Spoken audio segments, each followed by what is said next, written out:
কিছুদিন আগেই শুভ দীপাবলি গেল, যা পুরো ভারতবর্ষ জুড়ে দীপাবলি বা দিওয়ালি বললেও বাংলায় কিন্তু আমরা আমাদের প্রিয় কালী পুজোই মানি।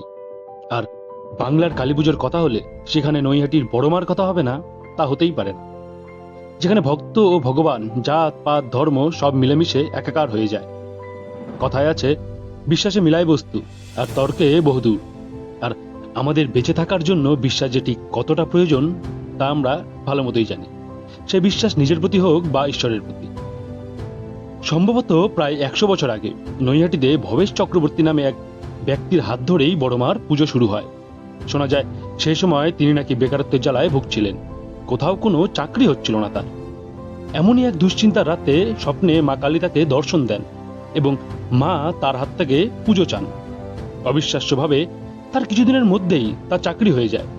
এমন চমৎকারে চারপাশে মায়ের মহিমা ছড়িয়ে পড়তে থাকে। এরপরই ভবেশ চক্রবর্তী বড় করে নিজের বাড়িতেই মায়ের পুজো দেন। 14 হাত বড় কালী প্রতিমা হওয়ায় মায়ের নাম বড়মা হয়ে ওঠে।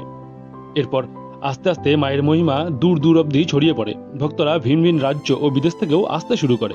শোনা যায় কোনো ভক্তই নাকি আজ অব্দি মায়ের কাছ থেকে খালি হাতে ফেরেনি। বড় থেকে বড় রোগ, চাকরি না হওয়া, সন্তান না হওয়া, এমনই না জানি কত ভক্তের কত জটিল সমস্যা মায়ের কাছে এসে নিমিষেই সমাধান হয়ে গেছে। এখন আপনারা ভাবতেই পারেন 2025 সালে এসেও এমন ভক্তির মানুষ কি পাওয়া সম্ভব?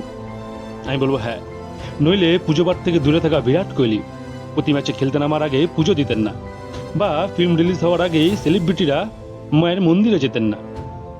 ভক্তির বিশ্বাস যে আমাদের জীবনে কতটা প্রয়োজন এর থেকেই বোঝা যায়।